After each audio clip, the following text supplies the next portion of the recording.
We're riding in the rain here. Me and old Footy, we're going down to the mouth, see what's happening down there.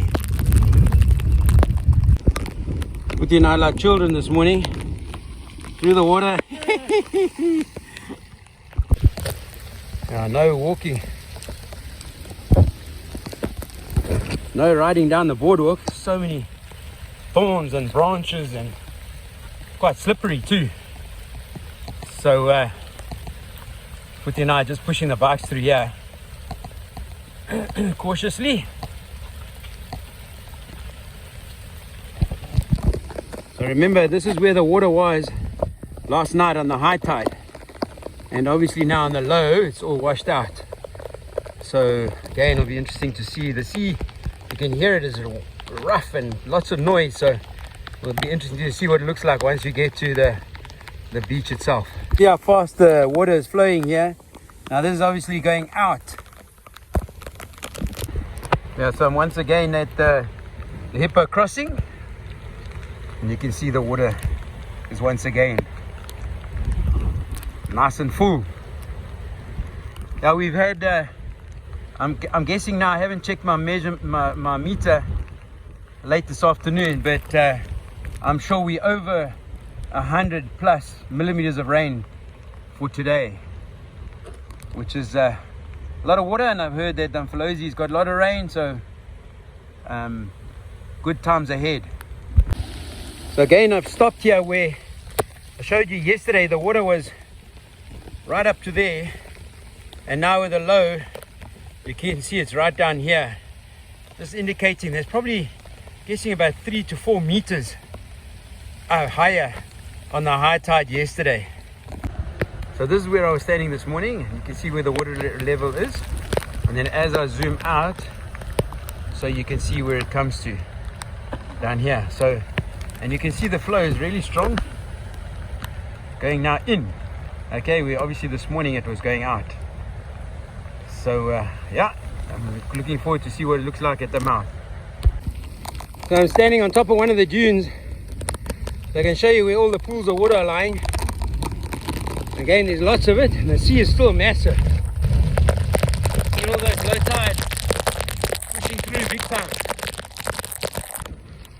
Okay, so now I'm standing on top of the dune here where I was yesterday. And what's really interesting is you can see where Footy's riding there,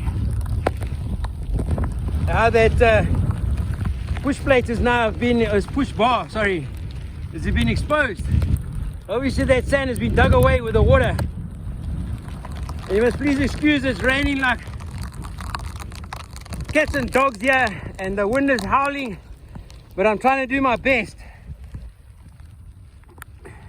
If I scan around, somebody asked me to try and show you where the ski boat club is, so that you can get an idea where I'm standing. And there it is in the background there. Oh, howling the wind and the rain and everything, but here's the channel. And there you can see the marker of the push bar, and how this bank has got longer now. And I'm sure it's going to flatten out again after the high tide from tonight.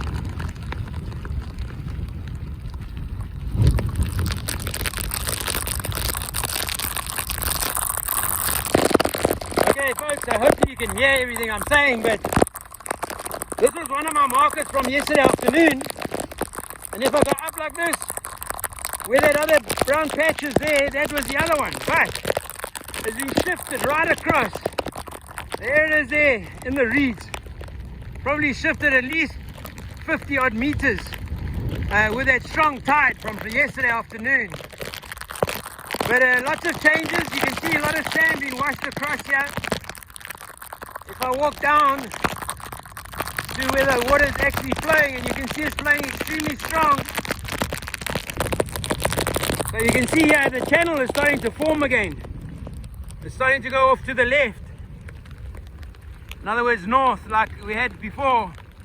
But this could also be as a result of what I said, that the Umfolozi is starting to flow a lot stronger again because of the rain. But if I look up there, that's towards You can see where the umphalosi is coming out. And you see the clay banks are also being exposed again because of the sand that's been shifted.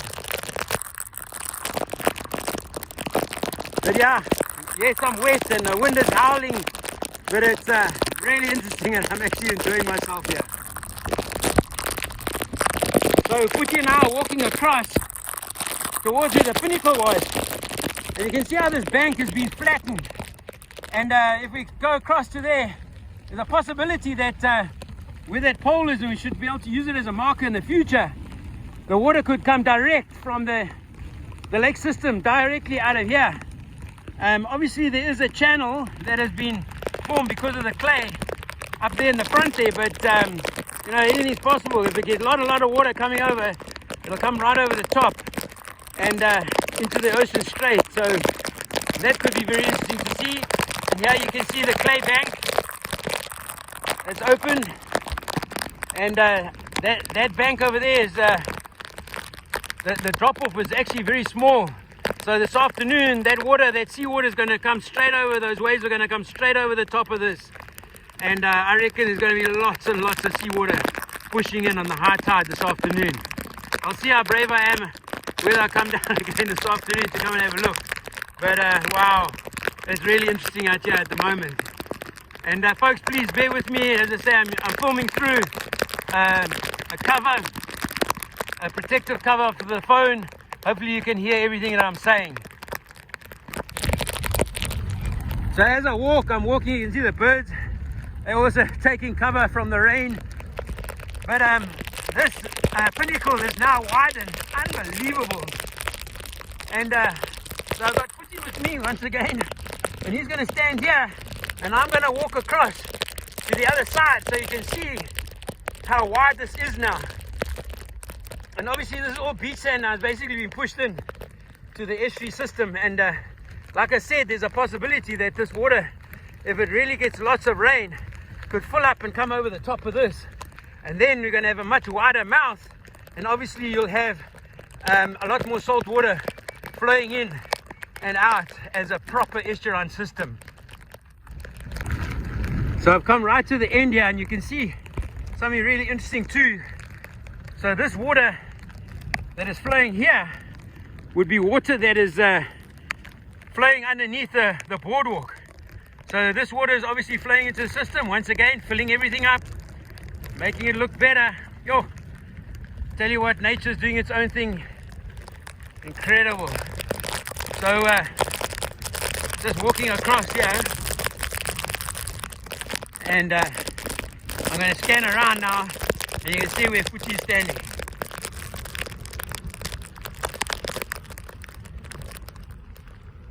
Look at that. This has to be at least 50 meters now from where the water is flowing out to basically the bank here where the lake system is. So if I stand here on the edge here and I zoom in, there's the umphalosi mouth over there, or the umphalosi where it's flowing through. And so folks, I've got Fuji standing next to that marker, and I know myself I'll be so inquisitive to come down again this afternoon to see what it looks like on the high, but that'll give you an indication of how high that pole is. And I'm sure there's my other marker from yesterday that's been washed across, and I think I'll maybe be able to stand up at the top there coming this afternoon, and we'll be able to see this marker. If I can't see it, then you know that that is the height. So I've stopped and I see this the lake, the estuary, and I see how wide it is, and it's flowing extremely strong, which is really nice to see. And basically I'm at the top with a very sharp corner before you drop down to the old launch site. Oh, that looks really good. I mean, that's a lot of water. That's really wide. So what I think I might do is I might try and cross up on that side where it's not so strong, and hopefully a little bit shallower.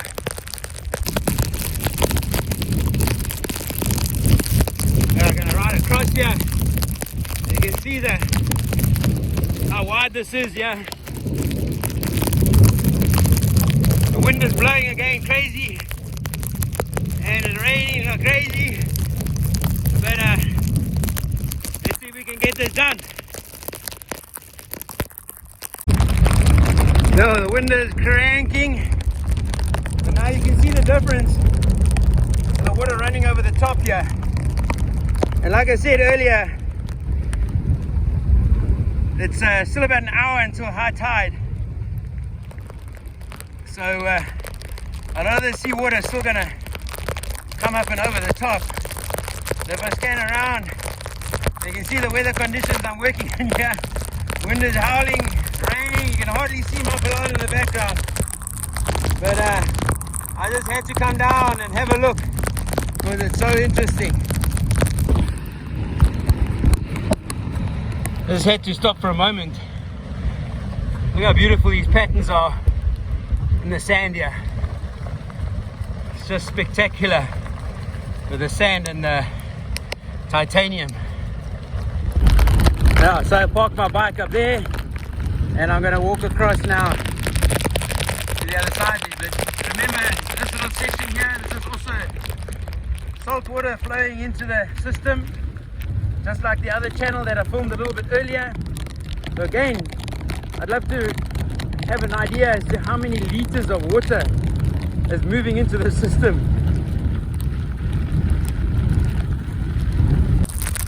So here's my marker that I was standing at this morning.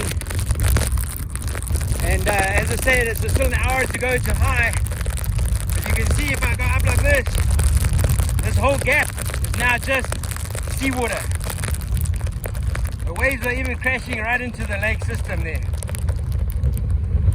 And so I'm sure there'll be more and more water as the tide pushes. But it's incredible to see as I walk across. And you see how the waves are crashing right here around me. I'm basically on the lakeside, so if I stop and I just zoom a bit, you can see there, that's the other bank on the other side. You can see how these waves are coming through. A lot of water, look at this. Look at that. And if I zoom into the marker where Footy was standing, you'll see that the water is going to go over the top of that pole. Look at that. So that's how much water is coming through, guys. At least a half a meter or so of seawater going through. Straight into the estuary now. Straight in. And those waves, that set of waves are now debated a bit, so I'm going to go closer to the pole. So literally I'm walking now through seawater to the pole here. Hopefully there's no crocodiles around. I don't see any. Thank goodness. But I think they'll be hiding at the moment. But now I'm at the pole and here comes the next surge of water.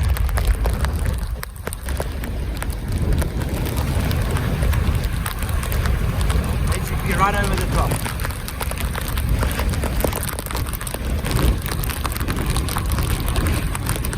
Lots and lots of salt water coming through here.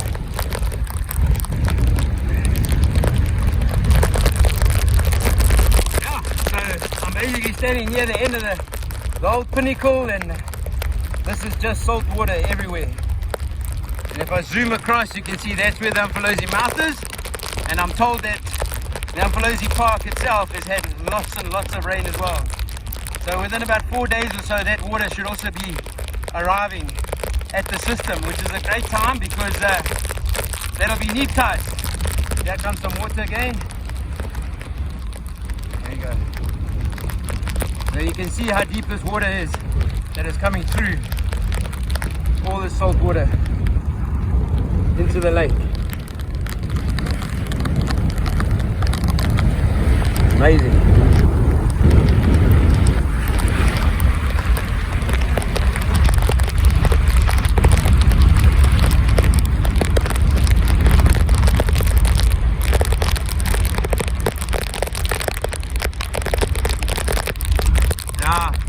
Fortunate to be able to witness all of this.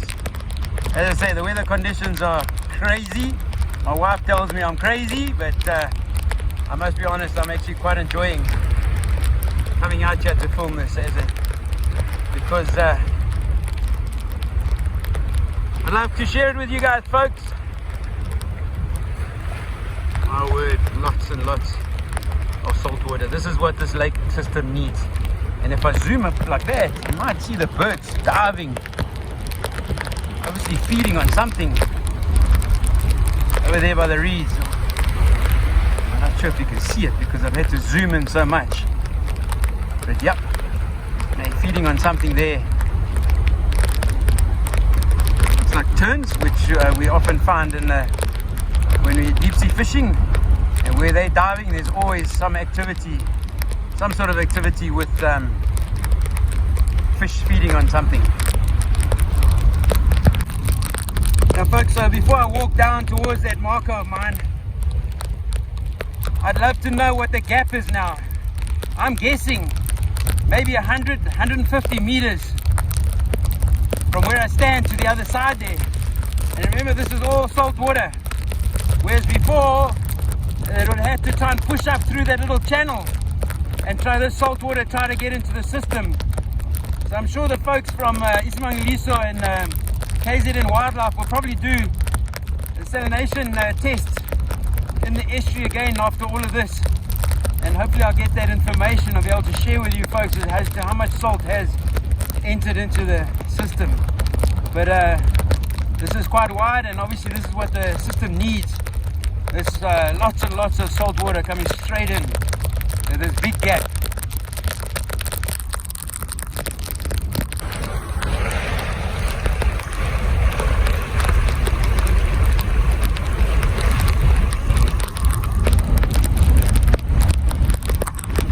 Yeah, exciting times, folks. We'll see what happens again tomorrow. But until the next time, folks, be safe, everybody.